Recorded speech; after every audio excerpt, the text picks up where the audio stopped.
Cardom. Kalbera doan phan nilitum mata Kerala YouTube channel hin pan ninga klong la pen ningkang sama cardom pajeleklo cardom. Ini labangso lamarjan oilitum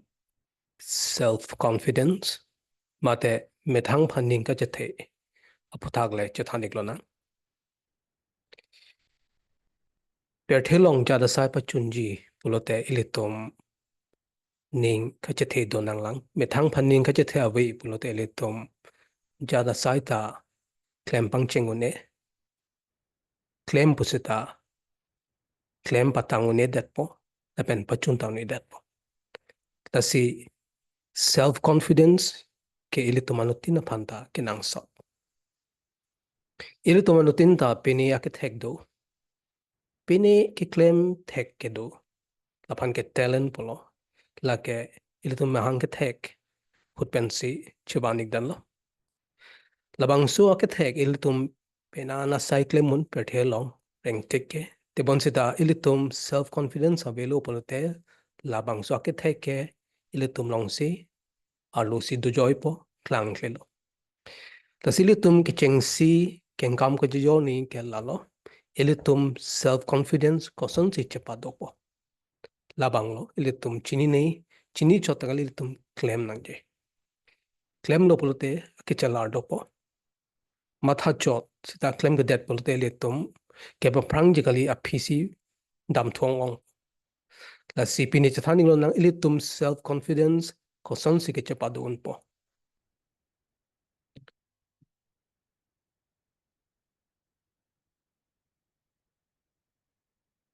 self confidence la pen mate ning ka chethe padoi polote ke chengsi litum ke claim nei ke methang phan ka chinghon self love love yourself ilitum ke ongdung ke methang phan chilang le pin se methang phan adi chipi pin se chipi pe pin se bang phan se kang hon ji bang phan je ning ke dog ji pola son do out te bonsita labang ke ale pate ajora bedat po jongsi litum methang phan chi chini ne methang phan ning chingsam se methang phan ning che dog de apen methang phan man honman chi pi pe tik ke litum bang phan akang hon ki pi ke lake choks dat po lapen ajora bedat po lapen ning ke theta bedat po jongsi litum methang phan le kaching hon awe methang phan ali je thek dam long le methang phan man honman chi pi pe ulote lake ilitum ningki bisi do verpo lasi ke cheng si ke litum methang phan ali che theglong ni methang phan ching hon ni methang phan ning che dok ni la so phi litum ko pilo ke claim nei ke ilitum negative thinking mate ilitum la ake hino akamatha phan chedani negative thinking polute methang phan ake hino ke chama tha but ake me ke chama tha bang phan da ke hino kama tha but ake me kama tha pethilong jat chemanta ake hino se ke thek dam long ake hino se ke ma tha polute lake negative thinking lo ali ave adora we pukai kita ke thek dam long polute lake negative thinking lo si ilitum ke ching si ke negative thinking ko son lo ilitum ke bang mate ilitum negative kon se kama tha do do lai pang thek ni pang thek pen si ilitum lang ni lai ke angkura we apulong ka we kama tha ilitum che deng ni thek dam long si ilitum deng nai si negative thinking apu tha chini ansu si chini mucho dia phan ilitum eson son ni langdam lang jongdam lang lata negative thinking logo cheng si ke self criticism mate methang phan ke chipin rem methang phan aber ki chibi methang ban chiputot methang jungjung phan chiputot lake self criticism pulo lake negative thinking lo neke ale ave neke kai kita maheno dak ti jada saita neki une chunune pa chunune clemune ulasana kama tha phanke self criticism polo lake negative thinking lo uthot kaiketa ake hinu si chiman po ukama tha adaki mi ke thekdam long le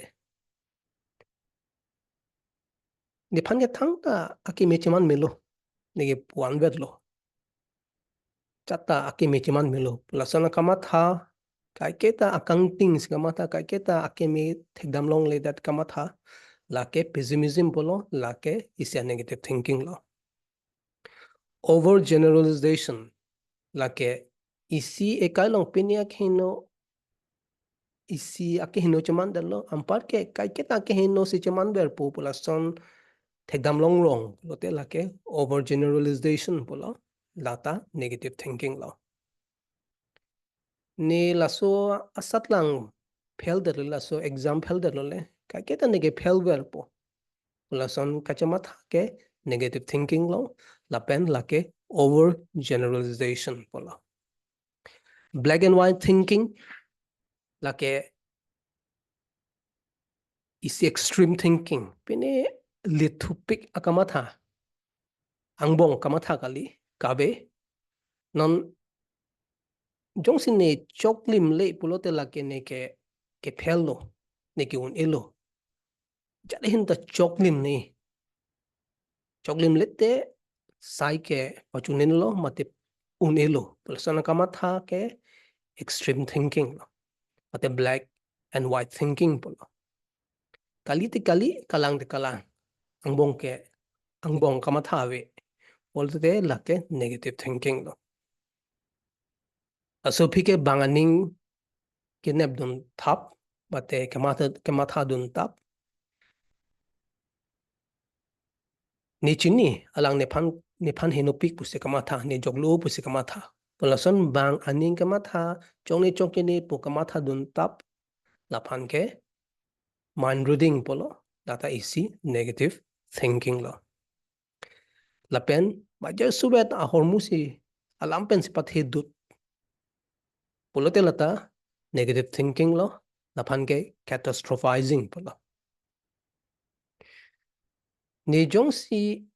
pini claim chok che derlo polote anu tinta ni phan ke thekthilo pusima thapo lake catastrophizing polo lapen la sona kama tha phan ke negative thinking lo la sonta lapen personalization nangli dai ke ave sidan nangli pini ke chok che pini chema khino cheman det lo pulote nangli do anta nangli si adai che endet pulote lake personalization pulo lake negative thinking lo nangli dai ave sida nangli methang pan se adai ke jipi non pini nangli ke pathu dun lo nangli tum team mate pene party penang tum party pen pathu dun lo man rem dan lo machin nangli ke asonsi pulo ni ki chok che posi di tum party ke rem dan lo ni si chok se dan lo o do an chok che phantan nangli methang man si ar pu chipi chi deng dat lo pote lake personalization pulo lake negative thinking lo lata to lain lo negative thinking ilitum pang thekni la pen langdam ni lahai akama tha ke angkur awe apolong awe usilitum thekdam long ni la pen deng si ilitum la son deng lo angkur awe apolong awe polote ilitum lahai negative thinking ke ilitum aning pen paprai un po la pen si ning ke the do po ta son lo ke che song ni negative thinking aphan uthot kemang unchet an si kemang mate setting realistic goals polo ilitum jakong chichini bangadang chichini ne da tahai se itum ilitum methang mase chichini ko anma klemun ne la chichini la soteng silitum pethelong mangdam ne angtui thupik lo polo etum ningki bidokok pa thema ilitum un chinin la panan ki un sita unchit ilitum jakong do pen isi mangdam lo pote ilitum unji klem unji ako và prangunji ben leda munji asan ninge the do po sita ang tu thu piglo pote le tum ninge the avedat po la pen methanga ja kong muni tum ke methang ki un do ke thek do pen ki un e poke ki un e ke pachun ne la pen a komjuri po weaknesses do seli tum mangala pima le tum ke thek ko pima ki un la phansi le tum rd pini hala phan ke pan rd pina ngalo le tum ke thek thek ki un e bang ke sida jessmet ke le tum la bang lo le tum ko pilo ke thek ko pilo ki un lapan ke strengths pulo lapan si rd pini la son lo pulte le tum ninge the do kopo bang pene chipang bar abedani avoiding comparisons athemai le tum pethe bang lo pulote ano tin sa me thang atowar do rep bang pen bang ka pre ka towar lo ga dam nang po le tum ta me thang atowar lo dam nang po nong se le tum chipang bar da pulte le tum ning ki bi do kokpo thang man ning chi theu ne dat po thema hola son thot ke le tum klemuni da dike hala bang so towar ge le tum dam no da dike ile tum me thang atowar do la se chi dam nang po la si bang pen chipang bar be da nang la lo pulte le tum ning ke the do po bang ban chipang bar da pulte le tum ning ki bi do kokpo la pen positive thinking ake me kama tha amune tum anglum si du ni mate je positive ta positive amune tum pe ni atima positive abang phu ke nang li phangi kai ki nang ber belo ning nang parun relo kai ke ta nang kang thru ji phan se alang ni tum ke ning hang asti kai ke ta negative atum amunit pen ke pa adung do de nang po mate chirap le nang po sita positive thinking people mate positive amunit tum pen si anglum si don do nang po la pol te le tum ta ching thurun po la pen ka ke ta positive akime kama tha bang do po em puthot la so phi ke pilo ili tum abang phan ke chalana tema e bang le e ok plan le mi polo te le tum nin ki bi do kok je la koson lo ka ke ta exercise claim ok me sen hot polo te le tum exercise claim ver nang po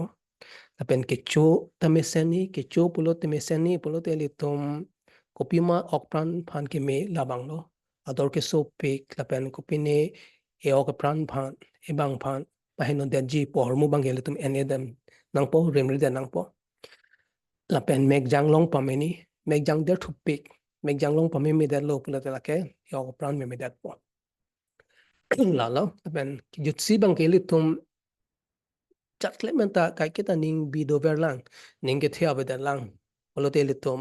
inot man expert ma professional ke thek abang phu ma te therapist long dam nang po alang li long isi ke rap chu hang dam nang po lan le tum ke deng nia bidi ke ane bidi lai pen ile tum claim plote ta son claim lo pote le tum ninge the dopo ninge the dolo pote le tum pe the long ko pima ke thek ta so ke thek pen le tum sai claim un po kurwang thu